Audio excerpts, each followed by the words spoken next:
Hello, everyone. My name is Maureen Milanga, the Director of International Policy and Advocacy at HealthGap.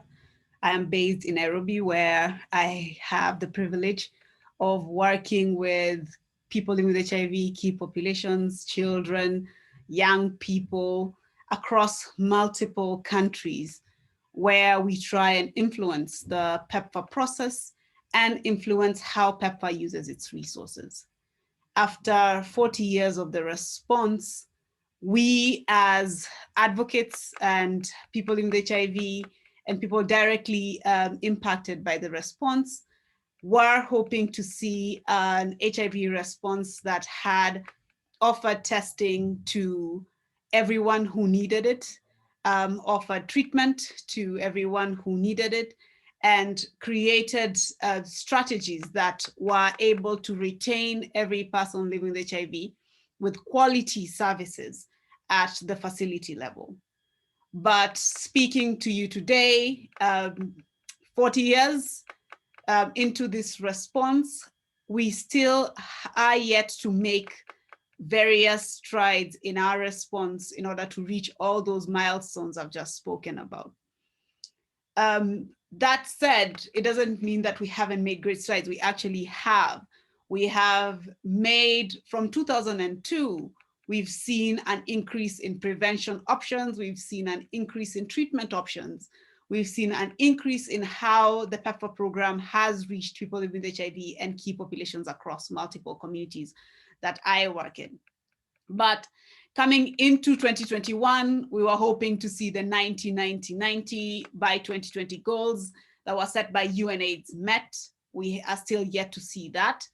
We are hoping to see a lot of political support and financial support to programs like PEPFAR, so that that response, the response is able to reach as many people as possible and is a quality response at country level, where people living with HIV need a ton of resources.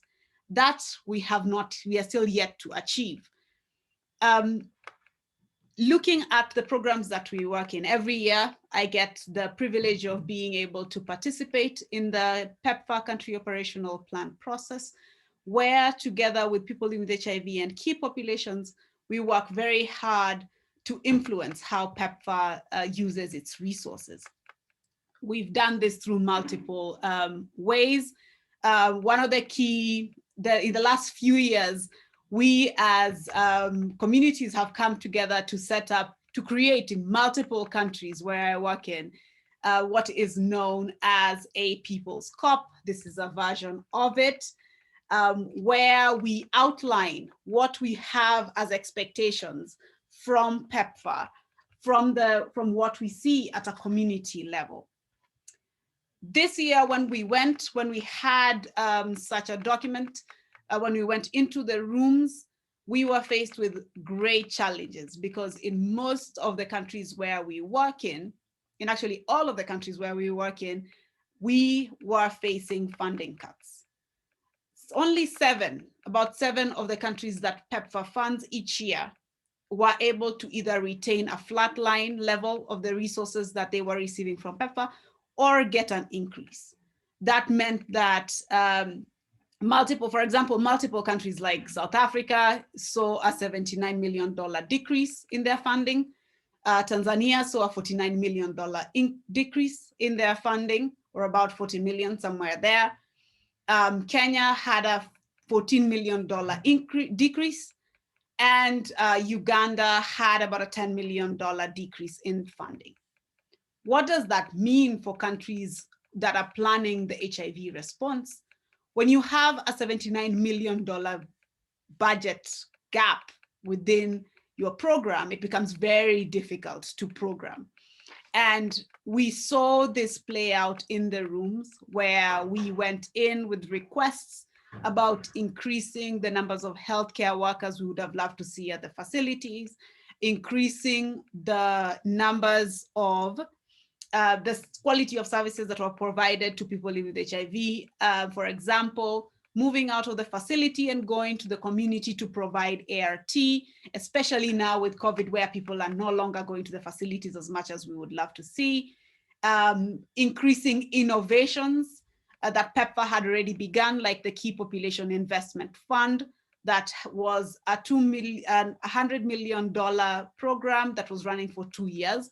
We had an expectation to see all of those things retain and increase at country level, but those became fairly difficult because most of the countries where we were asking for these services to be provided had less resources than they did in the previous years.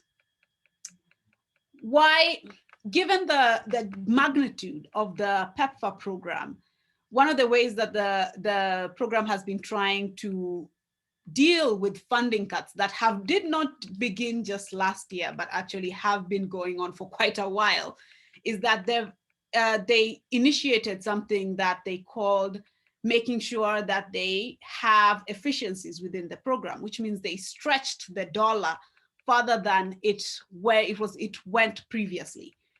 But going into the PEPFAR process in 2021, most of these countries had already stretched that dollar to its limit, and now are only faced with the need for more resources, which they did not have.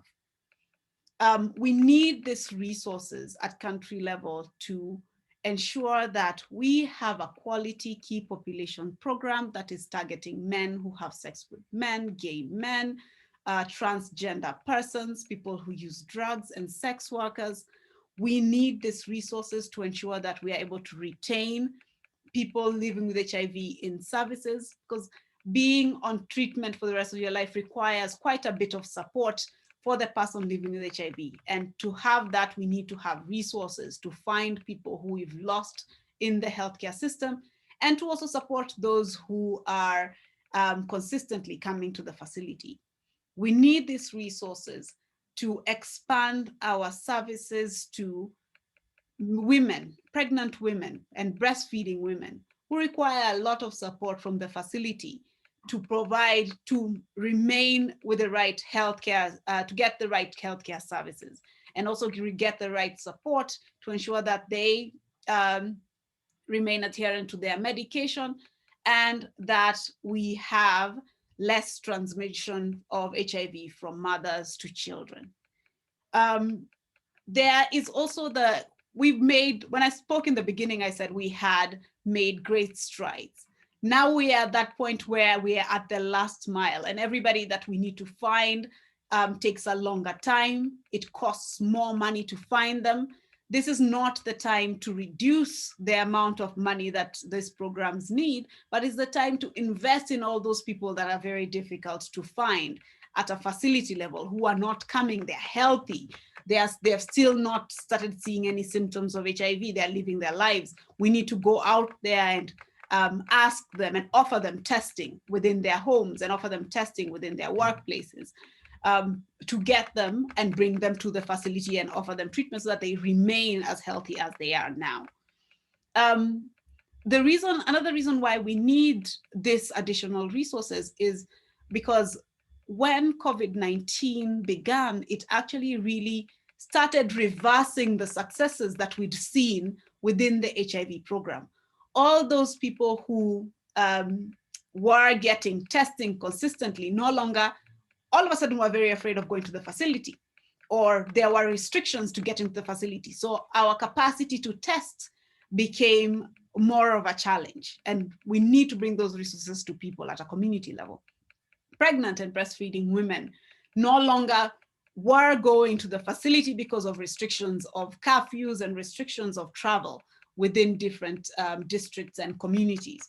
And all this due to the response of COVID.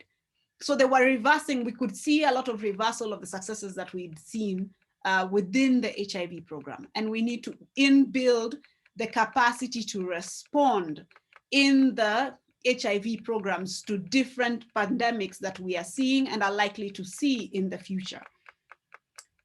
One of the ways that when I said in the beginning about the privilege of getting to work with key populations and people living with HIV across multiple countries, we've done that through the establishment of what we call as civil society, PEPFAR Watch, where we get to work with quite a number of partners across multiple countries in the response to HIV. We are calling for a better program. We are calling for more people who haven't received tests to receive tests. We are calling for better policies. We are calling for more healthcare workers. We are calling for more children to get services and mothers to get quality services.